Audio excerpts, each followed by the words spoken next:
네, 아침 햇살이 열리면 우리는 하루를 시작합니다.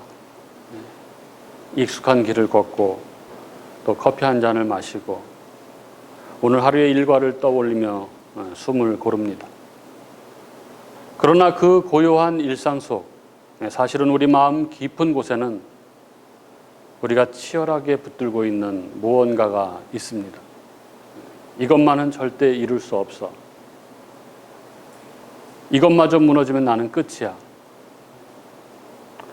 그것이 누군가에게는 자식이고 누군가에게는 가족의 명예이고 또 누군가에는 과거의 상처를 감춘 자존심일 수도 있고 또 누군가에게는 그의 삶을 지탱하게 해주는 그의 삶의 이유가 되는 어떤 것일 수도 있습니다. 그리고 그 모든 것을 우리는 하나의 이름으로 부를 수 있습니다. 바로 나의 베냐민입니다. 오늘 본문 속의 야곱이 바로 그렇습니다. 그는 많은 것을 잃었습니다. 사랑했던 아내 라헬을 잃었고 그리고 그의 아들 요셉을 잃었습니다. 그리고 삶의 주도권도 잃었고 그리고 젊은 날의 꿈도 잃어버렸습니다. 그러나 마지막으로 그가 붙든 것이 하나 있었습니다. 바로 라헬이 낳은 둘째 아들 베냐민이었습니다. 야곱은 이 아이만은 절대 보내고 싶지 않았습니다. 이 아이만은 반드시 지키고 싶었습니다. 그런데 하나님은 그 아이를 내놓으라고 하십니다. 왜냐하면 거기에서부터 회복이, 거기에서부터 진짜 신앙이 시작되기 때문입니다. 오늘 우리는 창세기 43장 전반부를 함께 나누면서 이 회복이라는 주제를 함께 나누려고 합니다.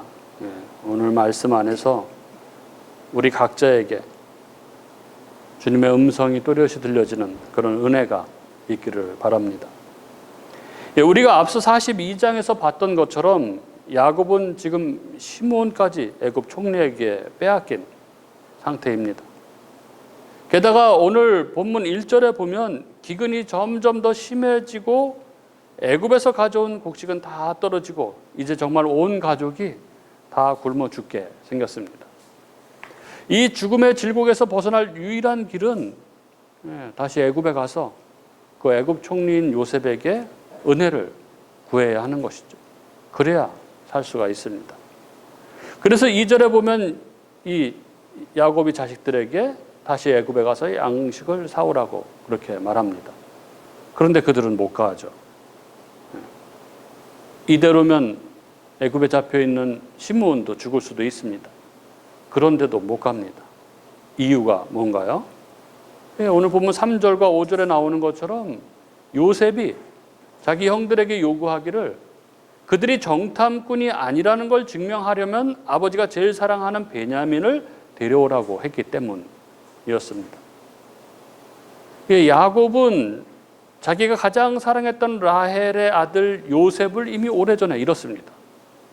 이제 라헬이 낳은 자식 중에 남은 아들이라고는 베냐민밖에 없습니다. 야곱은 그를 끔찍이도 사랑했습니다. 그래서 형들이 애굽에 곡식을 사러 갔을 때도 베냐민은 보내지 않았습니다. 창세기 42장 4절에 보면 야곱이 베냐민을 보내지 않은 이유가 나오는데 재난이 그에게 미칠까 두려워서라고 적고 있습니다. 그처럼 야곱은 베냐민을 사랑하고 아꼈던 것입니다. 즉 지금 야곱의 유일한 삶의 근거, 행복의 근거는 바로 베냐민이었습니다. 그런데 그 베냐민을 내놓으라고 하는 것입니다. 너와 네 가족이 살기 위해서는 베냐민을 내놓아야 한다. 이게 자신들의 목숨을 쥐고 있는 애굽의 총리 요셉이죠.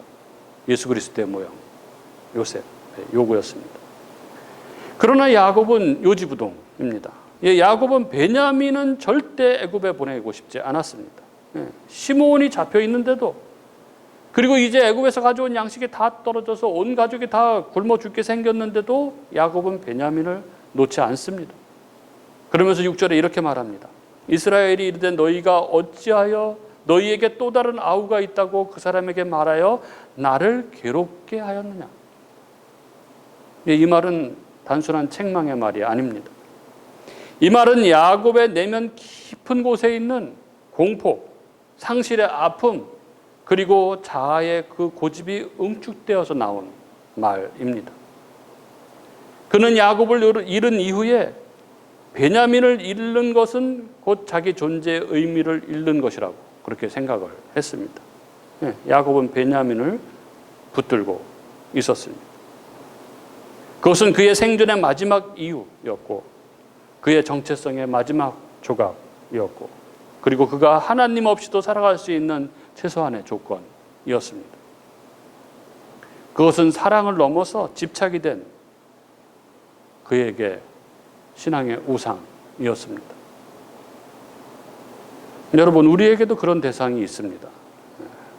그것 없이는 도저히 살 수 없다고 느끼는 바로 그것이죠. 그래서 그것이 흔들릴 때마다 우리는 두려워하고 또는 분노하게 됩니다. 바로 그것이 내가 집착하는 나의 베냐민입니다. 이처럼 집착은 본질적으로 두려움에서 시작됩니다. 우리가 잃을까 봐 두려워서 움켜쥐는 순간 그 대상은 점점 하나님보다 더 큰 자리를 차지하게 되는 것이죠.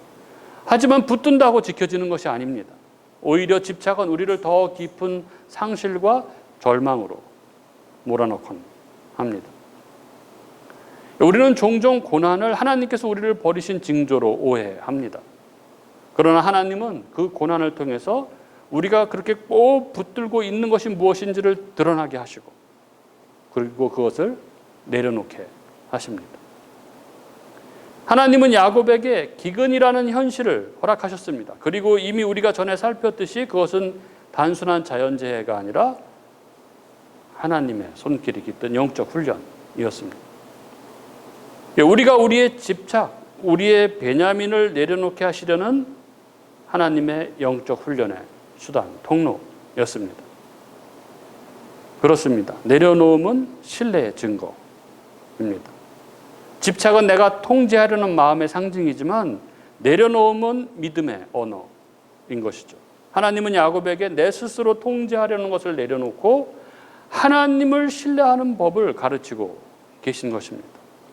그런데도 야곱은 그가 붙든 베냐민을 놓지 못하고 있는 것입니다.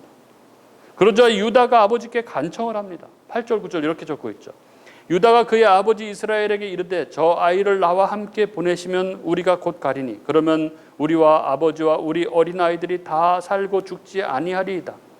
내가 그를 위하여 담보가 되오리니 아버지께서 내 손에서 그를 찾으소서. 내가 만일 그를 아버지께 데려다가 아버지 앞에 두지 아니하면 내가 영원히 죄를 지리이다.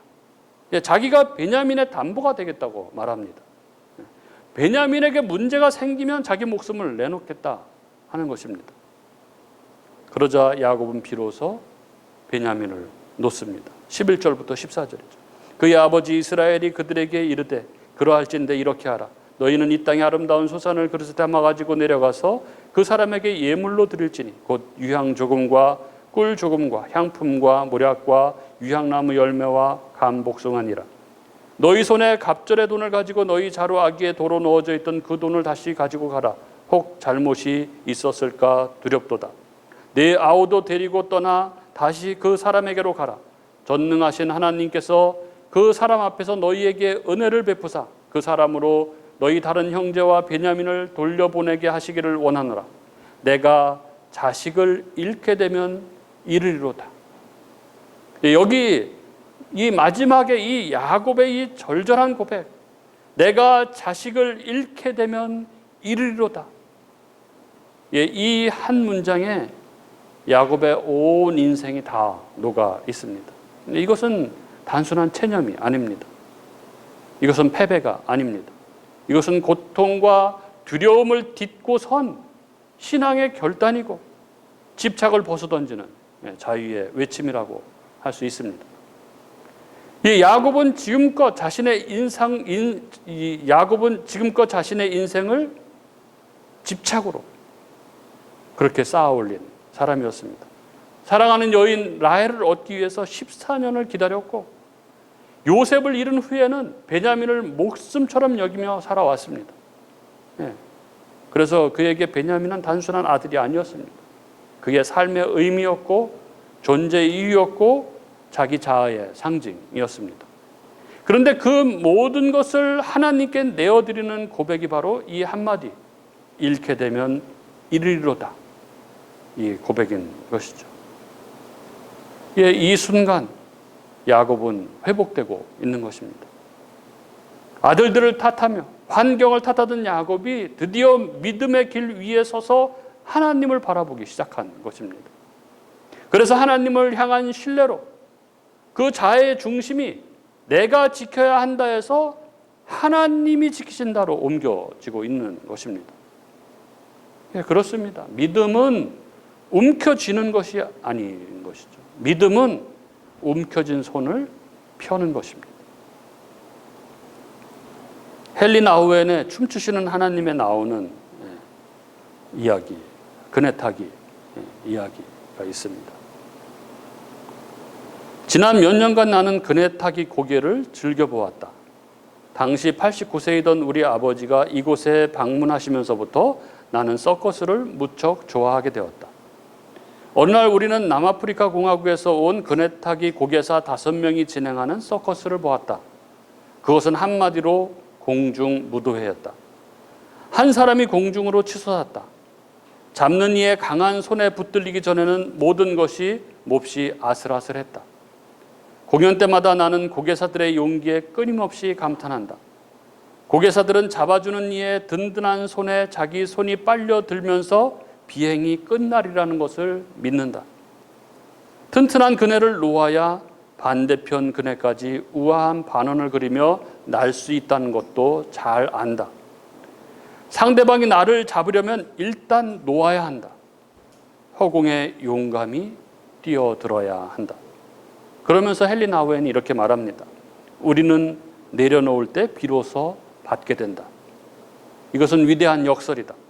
우리는 위험한 장소에서 오히려 예기치 못한 안전을 발견하게 된다. 이것이 슬픔이 변하여 춤이 되게 하는 또 하나의 스텝이다. 이렇게 적고 있습니다. 사랑하는 우리 교우 여러분, 잃게 되면 이르리로다 라는 이 야곱의 고백이 우리 삶에도 필요합니다. 내가 건강을 잃게 되면 이르리로다. 내가 명예를 잃게 되면 이르리로다. 내가 자식을 잃게 되면 이르리로다. 이것은 단순한 체념이 아니라 하나님께 나의 삶 전체를 맡기는, 하나님께 내 삶을 맡겨드리는 위대한 신앙의 고백인 것이죠. 그리고 이 고백 끝에서 우리는 다시 살아나게 되는 것입니다. 야곱이 실제로 베냐민을 잃지 않았던 것처럼 하나님은 우리가 내려놓은 것을 잃지 않게 하십니다. 그리고 내려놓을 때야 비로소 우리는 죽은 줄 알았던 요셉도, 그리고 잃을 뻔했던 베냐민도, 그리고 그 모든 위기 속에 계셨던 하나님도 우리는 보게 되는 것입니다. 이렇게 우여곡절 끝에 야곱이 베냐민을 보내기로 결정하는 여기 43장, 우리가 무심코 지나쳤지만 그러나 자세히 살펴보면 성경이 아주 이 부분을 특별히 서술하고 있는 것을 우리는 알게 됩니다. 6절에 보면 이스라엘이 이르되 이렇게 적고 있죠. 성경은 야곱을 이스라엘로 부르기 시작합니다.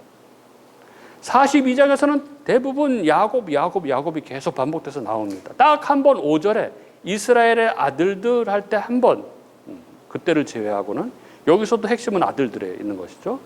다 야곱이라고 나옵니다. 그런데 여기 43장에 오면 야곱의 이름을 이스라엘로 부르기 시작합니다.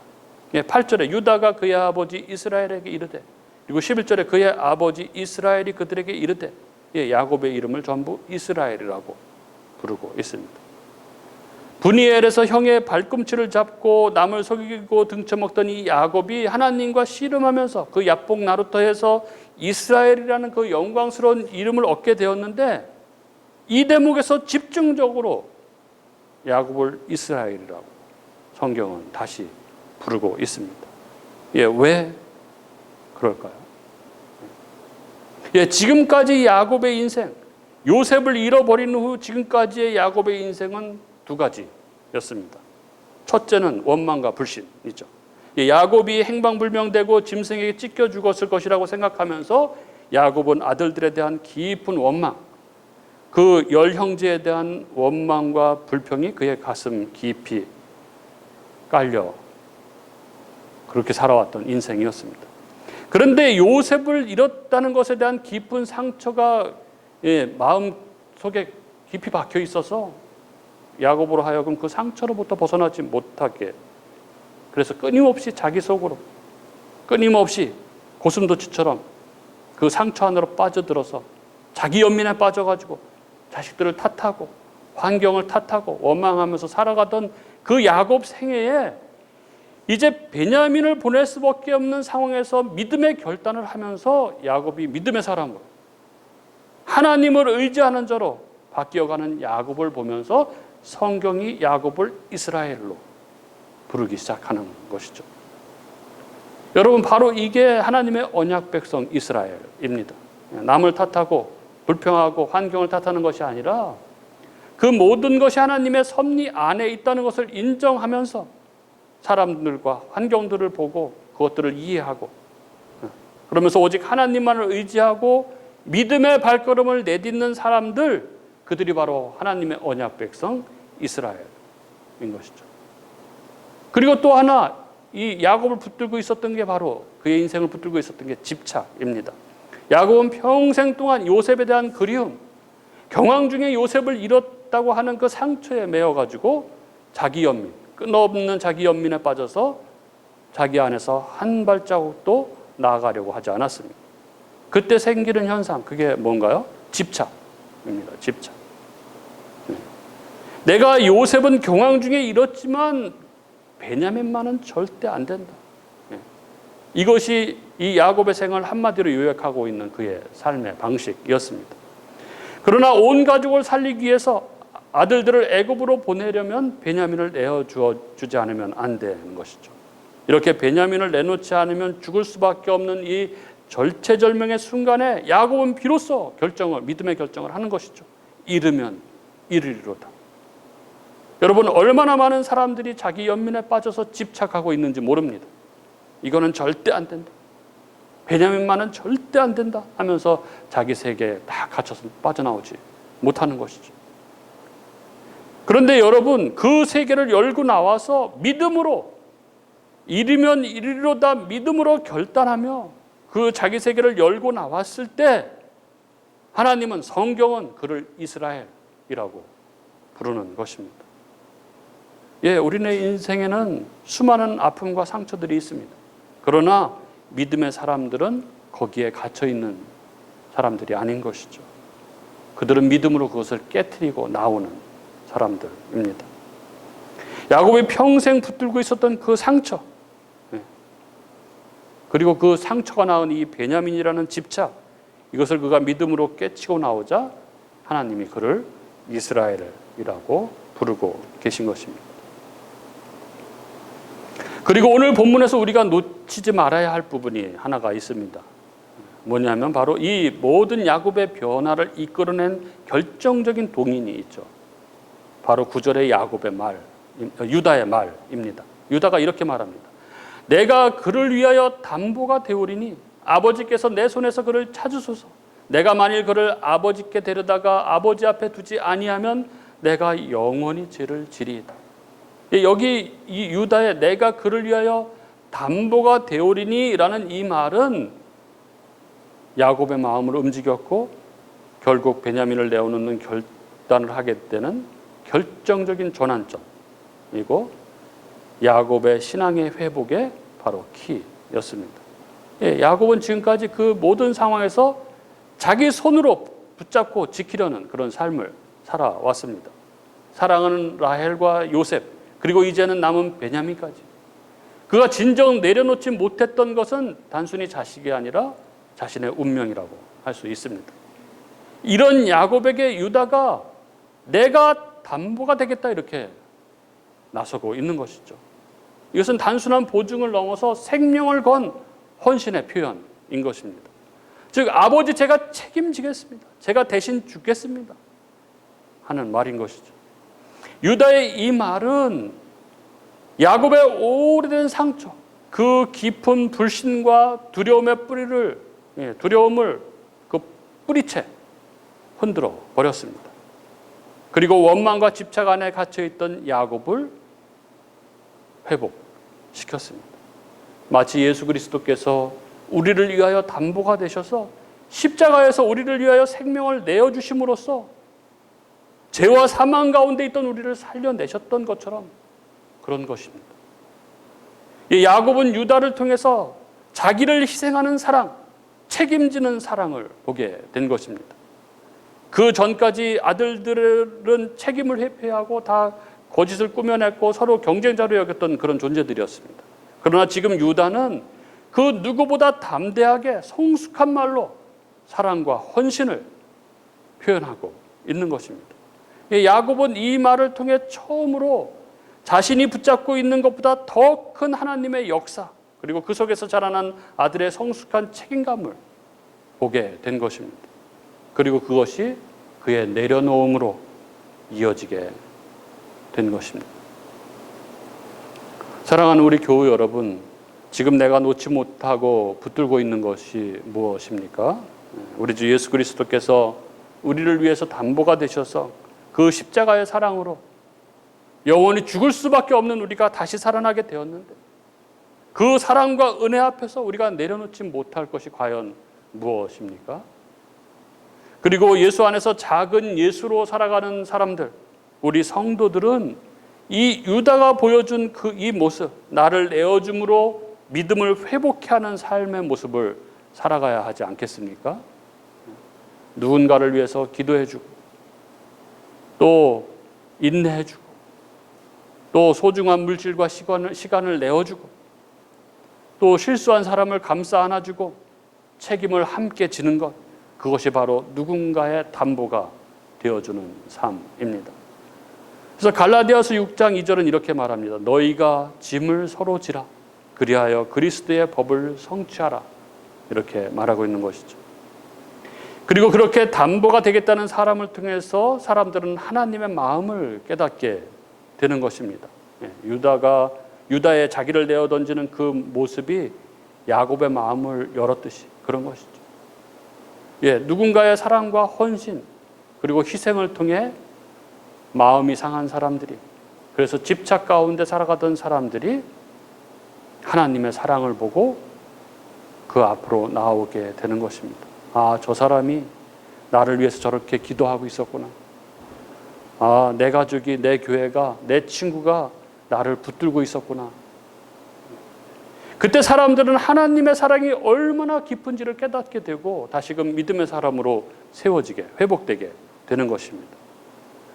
그렇게 우리가 회복되고 또 서로를 회복시키며, 그래서 그렇게 믿음으로 다시 세워지는 공동체를 이뤄갈 수 있기를 진심으로 바랍니다. 그런 은혜가 저와 여러분의 삶에 충만하기를 주님의 이름으로 축복합니다.